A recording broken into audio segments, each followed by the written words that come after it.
اور میں نے اپنی بیوی کو کہا تھا کان کھول کر سن لو، اگر بیٹا پیدا ہوا تو اپنے پاس رکھنا، اگر بیٹی پیدا ہوئی تو میرے آنے سے پہلے پہلے اسے زندہ دفن ہی کر دینا، معاشرے میں میری ناک مت کٹانا، معاشرے میں مجھے کسی کو منہ دکھانے کے قابل رکھنا۔ یہ کہتے ہوئے میں کہیں لمبے سفر کو چلا گیا۔ کافی عرصہ بعد جب میں گھر واپس لوٹا تو کیا دیکھتا ہوں، میرے گھر کے آنگن میں میری ننھی سی بیٹی کھیل رہی۔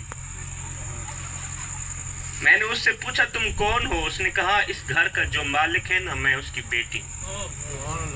تو میں نے کہا اس گھر کا مالک تو میں ہوں۔ کہا پھر آپ ہیں؟ یہ سننا ہی تھا کہ میری بیٹی دوڑ کر آئی، میرے قدموں سے لپٹ گئی۔ وہ میرے قدم چومتی جا رہی تھی، میرے ہاتھ چومتی جا رہی تھی، لیکن میں غصے میں آگ بگولا ہو گیا۔ میں نے اپنی بیوی کو گور کے دیکھا۔ میں نے کہا وہ بدبخت، تجھے کہا نہیں تھا بیٹا پیدا ہوا تو اپنے پاس رکھنا، بیٹی پیدا ہو تو میرے آنے سے پہلے پہلے اسے زندہ دفن کر دینا؟ اور یہ کون ہے؟ اس سانپ کو تو نے جنم کیوں دیا؟ یا رسول اللہ، میری بیٹی میرے قدم چوم رہی تھی، میرے ہاتھ چوم رہی تھی، وہ اپنے توتلے لہجے میں کہہ رہی تھی ابا تو نے آنے میں بڑی دیر کر دی۔ ابا جب تو گھر میں نہیں تھے نا، میں راہوں پہ بیٹھی تیرا انتظار کرتی رہتی تھی، میں دروازے پر بیٹھی تیرا انتظار کرتی رہتی تھی کہ میرا باپ کب آئے گا، میں کب جی بھر کر اپنے باپ کو دیکھوں گی۔ لیکن یا رسول اللہ میرے اندر نفرت ہی نفرت تھی۔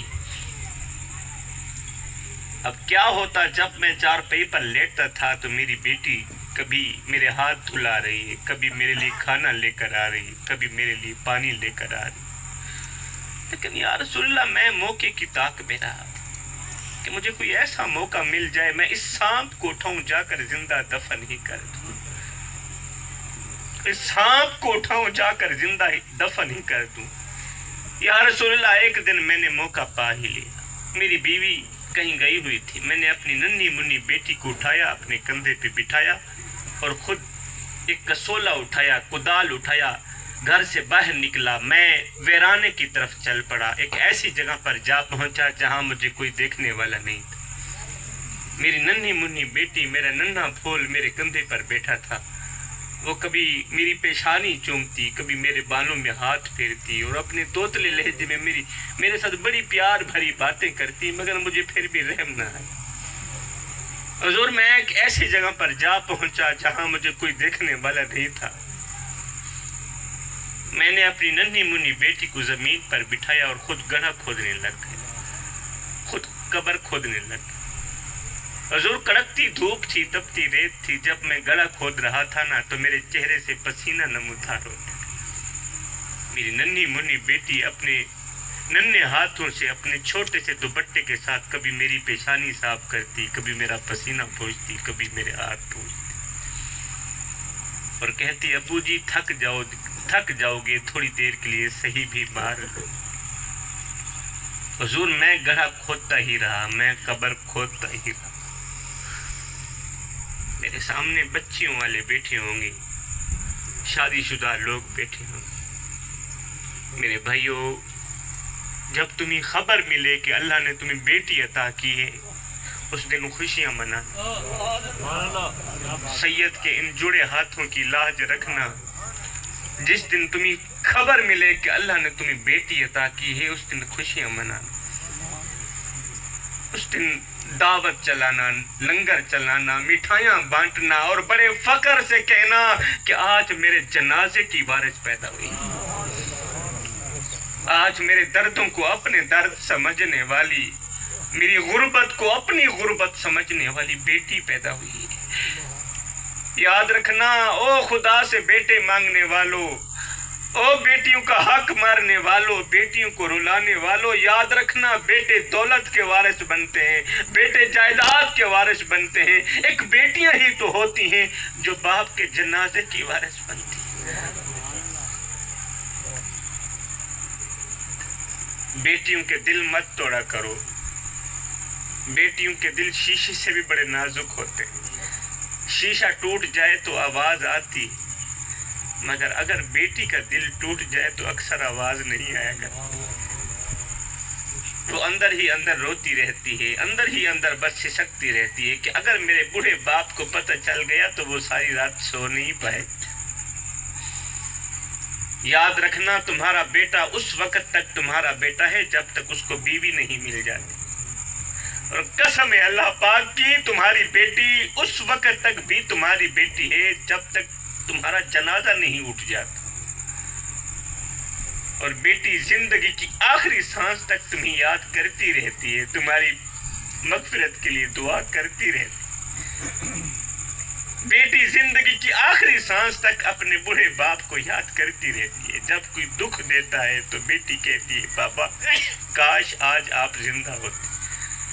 جب کوئی درد دیتا ہے تو بیٹی کہتی ہے بابا کاش آج آپ زندہ ہو۔ جب سسرال والے دھکے دے کر گھر سے باہر نکال دیتے ہیں تو بیٹی کو کوئی اور راستہ نہیں ملتا، بیٹی بھاگتی ہے قبرستان کی طرف اور بوڑھے باپ کی قبر کو گلے لگا کر کہتی ہے بابا کاش آج آپ زندہ۔ ہجر تیرا جے پانی منگے تمہیں خون نہ دے کہنا، جی کر دے تینوں کول بٹھا کے درد پرانے چھیڑا۔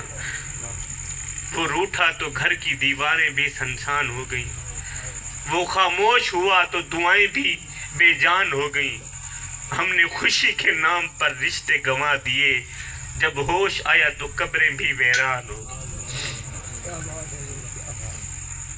یہ دیکھو میں ہاتھ جوڑ کے عرضی کر رہا ہوں، میرے سامنے شادی شدہ حضرات بیٹھے ہوں گے، میں آپ لوگوں سے گزارش کرتا ہوں کہ تمہارے گھروں میں جو عورتیں تمہاری بیویاں بن کر بیٹھی ہیں وہ بھی کسی کی بیٹی ہیں، وہ بھی کبھی اپنے باپ کی لاڈلی ہوا کرتی تھی۔ ایسی عورت پر ہاتھ اٹھانے سے پہلے، ایسی عورت کو طلاق دینے سے پہلے ایک بار اس کے غریب باپ کا چہرہ ضرور یاد کر لیا کرو۔ ایسی عورت پر ظلم کرنے سے پہلے ایک بار اس کے غریب بوڑھے باپ کا چہرہ ضرور یاد کر لیا کرو۔ وہ باپ جو کڑکتی دھوپ میں تپتی ریت پر اپنے بوڑھے سے کندھے پہ بوریاں لاد لاد کے دن رات ایک کرتا رہا، اوور ٹائم لگاتا رہا، اپنی چٹی داڑھی مٹی میں گھسیٹتا رہا کہ میں کسی نہ کسی طرح جہیز اکٹھا کر لوں، بیٹی کی شادی کر لوں۔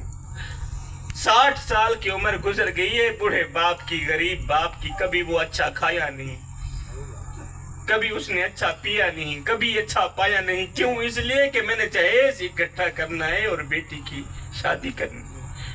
آج اس باپ کی ہڈیاں درد کرتی ہیں، آج اس کی کمر جھک گئی ہے، اس کے گھٹنے جواب دے چکے ہیں، اس کی آنکھوں کی روشنی مدھم پڑ گئی۔ اس نے بڑی مشکل سے بیٹی کا جہیز اکٹھا کیا، قرضے اٹھا اٹھا کر بیٹی کا جہیز اکٹھا کیا، بیٹی کی شادی کی، بیٹی کو رخصت کیا۔ شادی کو 10 سال گزر گئے، آج بیٹی کے جہیز کی پالش اتر چکی ہے، مگر بوڑھے باپ کا قرضہ نہیں اترا۔ بوڑھا باپ آج بھی بیٹی کے جہیز کا قرضہ اتار رہا ہے۔ ایمان سے بتاؤ ابھی تک غریب بوڑھے باپ کا قرضہ نہیں اترا، جب ادھر سے بیٹی طلاق کی پرچی لے کر بوڑھے باپ کا دروازہ کھٹکھٹا کر کہے کہ ابو میری زندگی تباہ ہو چکی ہے، ظالموں نے میرے ہاتھ میں طلاق کی پرچی تھما دی ہے، مجھے بتاؤ اس وقت بوڑھے باپ کے دل پر کیا ہوا؟ روٹی امیر شہر کے کتوں نے چھین لی، فاقہ غریب شہر کے بچوں میں بٹ گیا، چہرہ بتا رہا تھا کہ اسے مارا ہے بھوک نے، حاکم نے یہ لکھا کہ یہ کچھ کھا کے مر گیا۔ ہمارے ہاں یہاں رواج ہے کہ جب ہم اپنی بیٹی کی شادی کرتے ہیں تو جہیز کو 4 پایوں پہ بچھا دیتے ہیں، پھر محلے میں آواز لگاتے ہیں بچیوں آؤ ہماری بچی کا جہیز دیکھو، آؤ ہماری بیٹی کا جہیز دیکھ لو۔ ہم آواز لگاتے ہیں نا، اور تو آؤ نا ہماری بیٹی کا جہیز دیکھ لو کہ ہم کیا کچھ دے رہے ہیں، کیا کچھ نہیں دے۔ میں نے کہا میرے بھائی تو نے جہیز دیا تو اپنی بیٹی کو، لیکن یہ کسی کو بھی خیال نہ آیا کہ جو بچیاں تیری بچی کا جہیز دیکھنے آئی ہیں ان بچیوں میں سے لاوارث بچیاں بھی موجود ہیں، ان بچیوں میں سے غریب بچیاں بھی موجود ہیں، ان بچیوں میں سے یتیم بچیاں بھی موجود ہیں۔ خدا را میرے بھائیوں کسی کو اتنا مت ستاؤ، کسی کا جینا اتنا بھی حرام مت کرو کہ وہ اللہ کے سامنے